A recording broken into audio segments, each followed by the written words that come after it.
porque realmente, si ven, hay que conocer protección de datos, hay que conocer contratación informática, acuerdos de nivel de servicio, transparencia, responsabilidad, vicios ocultos, con lo cual pues hay que leer el libro del doctor Tellez.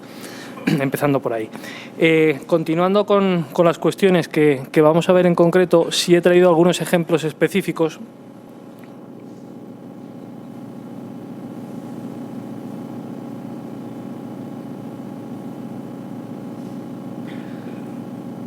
Algunos ejemplos específicos, Miguel acaba de citar uno del NIS en Estados Unidos. Habría otra posible clasificación también en Estados Unidos.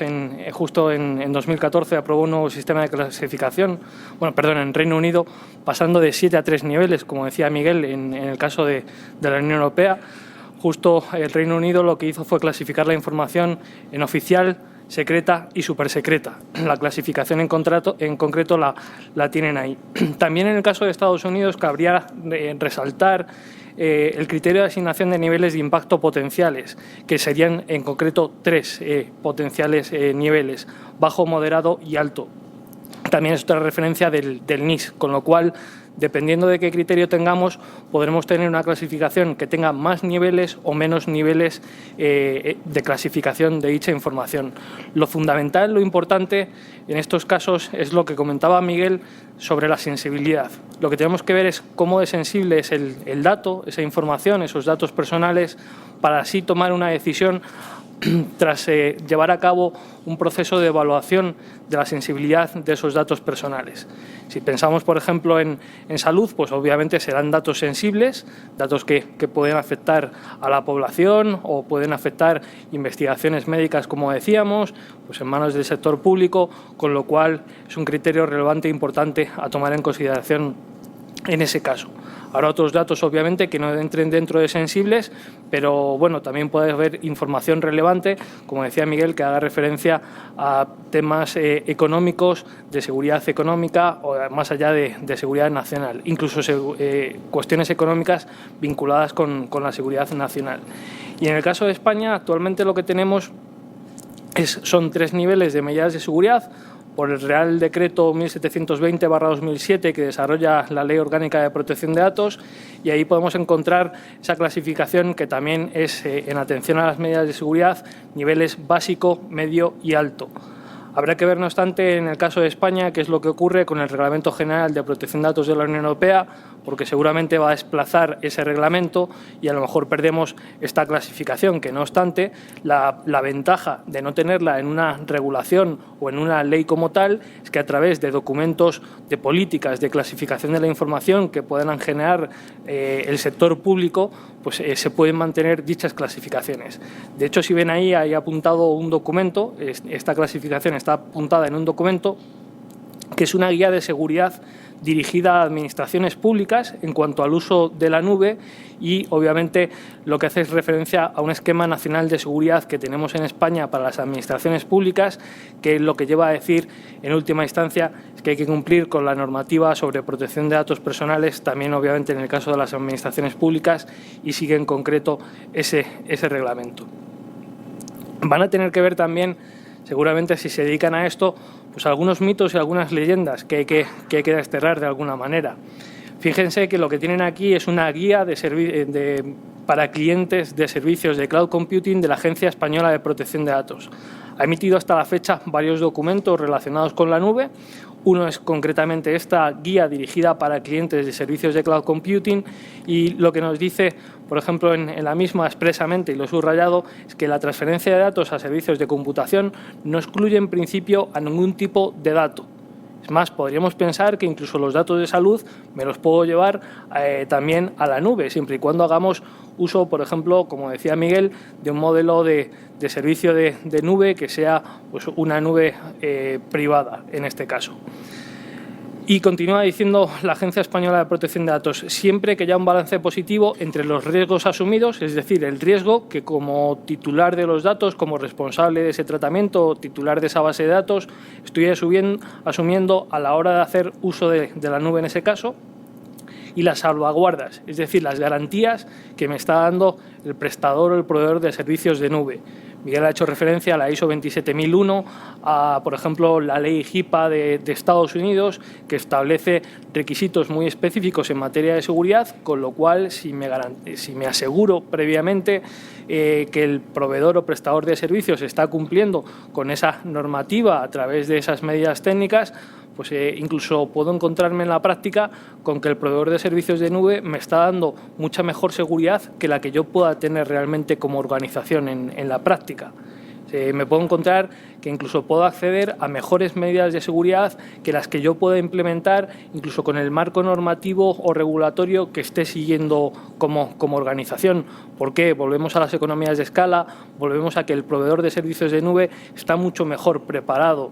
Creo que era Miguel quien decía o hacía referencia a los temas de seguridad de brechas. Obviamente tenemos que pensar en un escenario de ciberataques, de ciberamenazas constantes. Un proveedor de servicios pues tiene equipos rojos, tiene equipos azules, que nosotros como organización seguramente, pues aunque tuviésemos recursos, va a ser difícil que podamos tener gente dedicada continuamente a realizar esas funciones. Por lo tanto, cuando hacemos una clasificación de la información, hay que ver tanto la naturaleza del dato, que es lo fundamental, es un dato sensible o no, pero también que tengamos en consideración otras cuestiones, como por ejemplo la ciberseguridad, de la que también hablábamos esta mañana, en este caso, a la hora de tomar la decisión. Es decir, transferir datos a la nube no es algo que hagamos automáticamente, no es compro el servicio y ya está.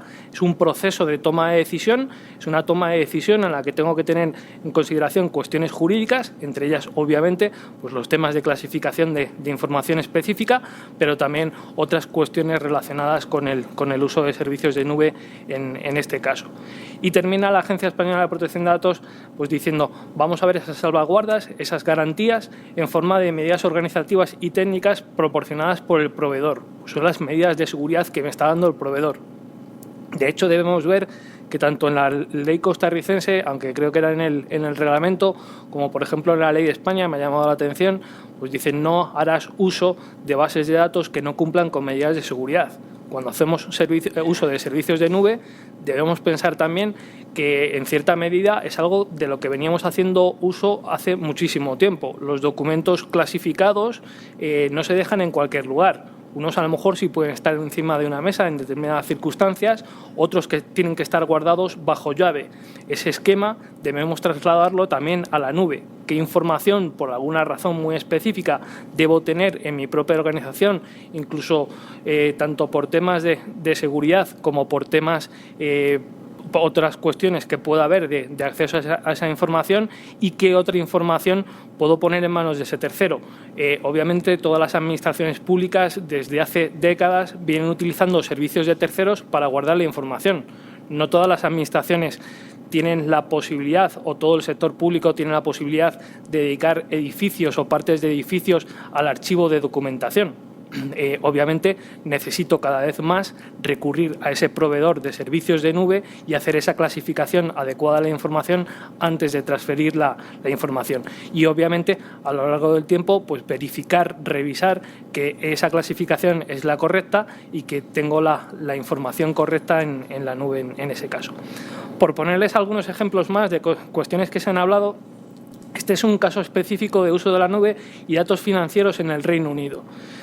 Hay, pues sí, casi una especie de mito de que los bancos no pueden utilizar la nube y de hecho, curiosamente, luego muchos los utilizan el correo electrónico para enviar en ocasiones información.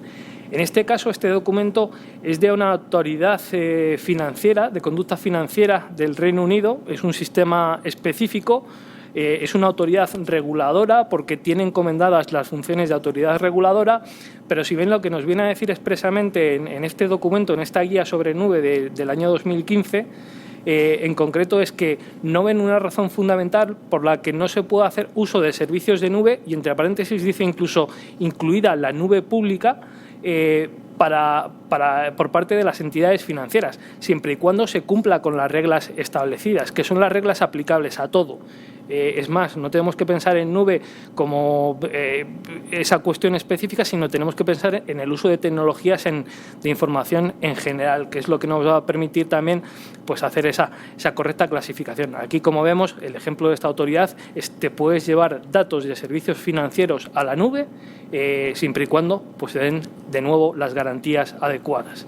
Y es una autoridad en la Unión Europea, donde, como estamos diciendo, hay un elevado nivel de protección de datos y de seguridad en esta materia.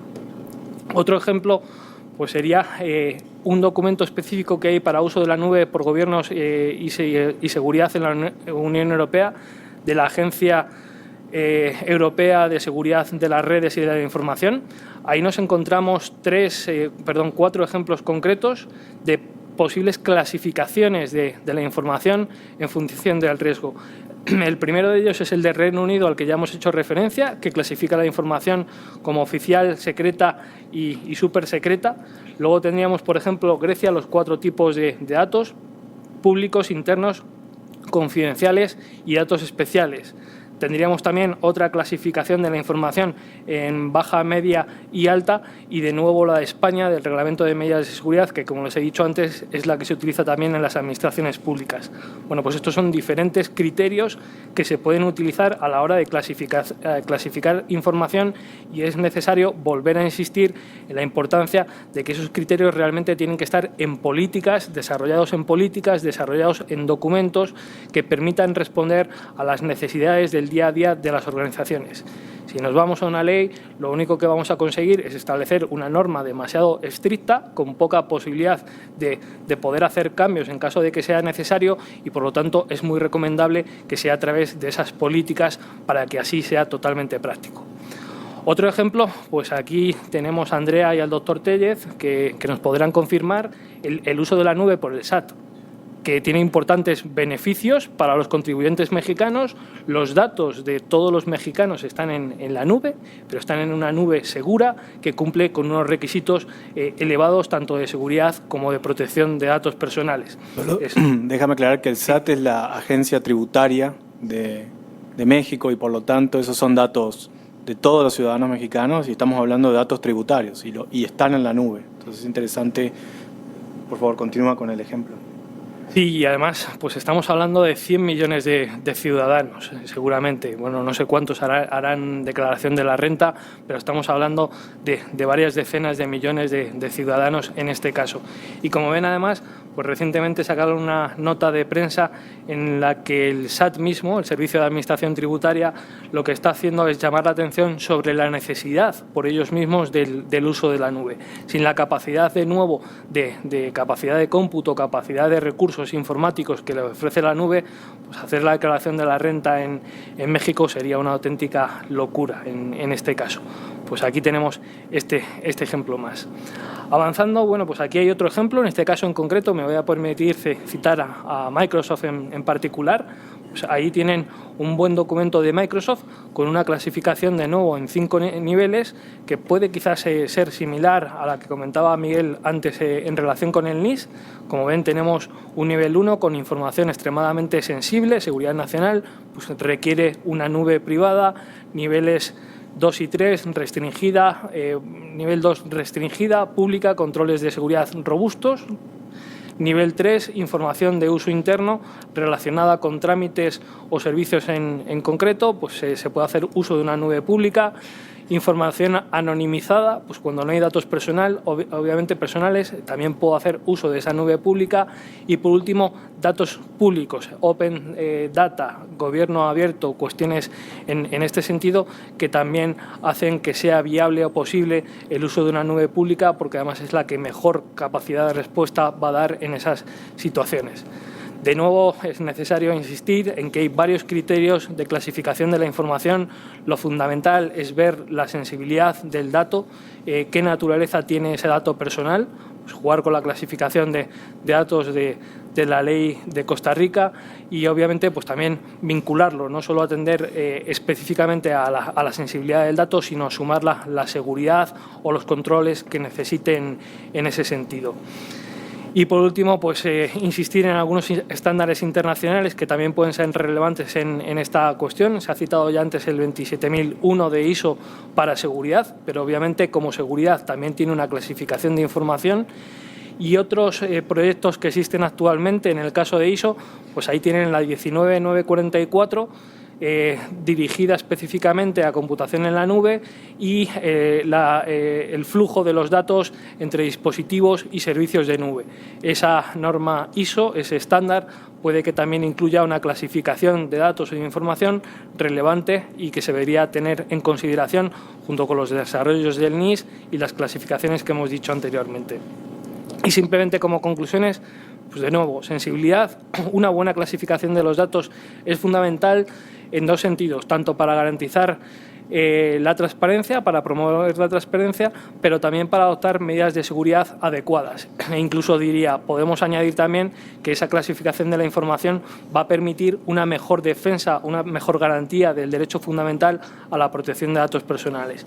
Y de nuevo, que no nos olvidemos en ningún momento de considerar esos estándares internacionales, esas buenas prácticas, esas políticas que están desarrollando otras administraciones públicas en la Unión Europea, ejemplo de España, ejemplo de Reino Unido, donde siguiendo altos niveles de seguridad y de protección de datos se pueden desarrollar políticas muy adecuadas que permitan responder a las necesidades de las organizaciones públicas y bueno, incluso también de las empresas a la hora de hacer esta clasificación de información. Muchas gracias.